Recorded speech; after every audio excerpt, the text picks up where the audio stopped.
Aí, voltamos. E aí, Bruno, tudo bem? Todo mundo tava com saudade, né? Pô, fazia tempo que a gente não estava nós dois aqui juntos É no verdade, estúdio, né? fisicamente, né? Estávamos ali dando uma volta pela Europa, né? Foi. Também analisando o cenário, discutindo um pouco também, né?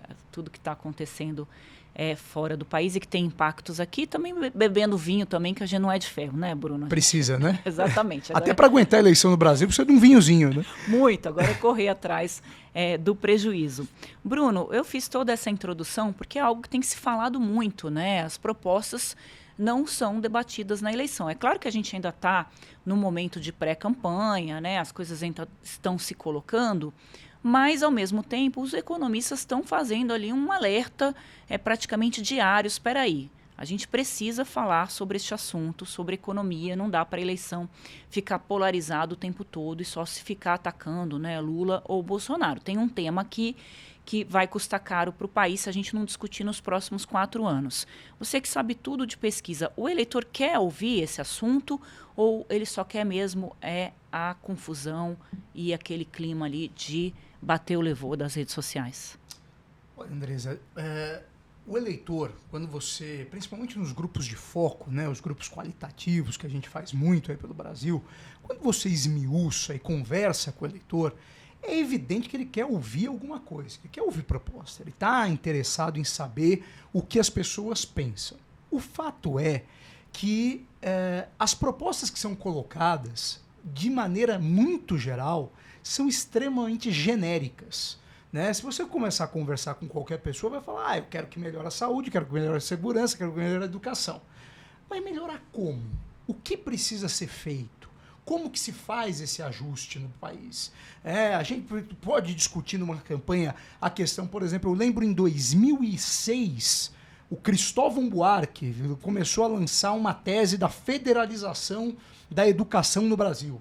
Era uma discussão profunda, você pode ser a favor, você pode ser contra, mas era de fato uma mudança estrutural na educação brasileira. Num período em que a campanha ela oportunizava debates sobre ideias. Exatamente, né? Exatamente. O problema é que a gente o eleitor está cansado, ele tem acreditado cada vez menos nas promessas, né? Não é nem nas propostas, é nas promessas. Ele acredita cada vez menos, porque o cara olha assim e fala, faz 10 anos, mudou 4 presidentes, minha vida não melhorou, eu vou acreditar em quem?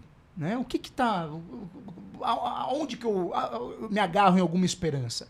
E daí você cria um ambiente em que a radicalidade, em que o discurso, que é aquele negócio, eu falo o que a pessoa quer ouvir, né? Porque às vezes quando a gente tá com raiva, a gente quer ouvir, fica calmo. Não, a gente quer que o cara, né, coloque mais lenha na fogueira, às vezes, né?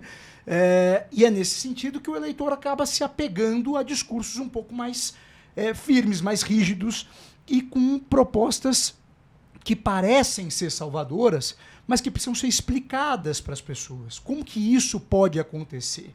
Né? Talvez para a decisão do voto, isso não vai ter tanto impacto. Mas para se manter lá depois, se esse sujeito vence a eleição, como que ele se mantém lá depois, ele vai precisar colocar em prática aquilo que se prometeu de certa maneira, né? O que se disse de certa maneira. E aí que vem a grande dificuldade. Só fazer uma parte a minha própria fala, mas só para fazer um adendo à minha fala aqui. Em 2018, por exemplo, na eleição presidencial, havia uma expectativa gigantesca em como Jair Bolsonaro resolveria a questão da segurança pública no Brasil. O Brasil passava por um momento de intervenção federal no Rio de Janeiro, em função da crise, o exército subindo os morros, queria uma resposta para isso. Muita gente estava na expectativa de ver bandidos com a cabeça na bandeja de prata, né, sendo entregues para a população. Isso não aconteceu. Muita gente ficou, inclusive, desapontada com o desenrolar do que foi o governo Jair Bolsonaro na segurança pública, né? Tem até uma sensação que piorou com Lula, mas também não foi bom com o Jair Bolsonaro. Então, essas coisas que a gente precisa entender. Uma coisa é o que você projeta, outra coisa é o que você entrega. O Bolsonaro fez muito essa política de armar a população, né, para que cada um também fizesse a sua segurança. Isso pautou muito e trouxe o Moro naquele momento para tentar já responder, né, essa demanda Exato. de política de segurança pública. Depois ele e o Moro se desentenderam e a coisa ali acabou desandando, né? Até Mas o próprio Ministério de Segurança Pública, que tinha sido criado no finalzinho do governo Michel Temer, né? O Raul Jungmann, falecido Raul Jungmann, virou ministro.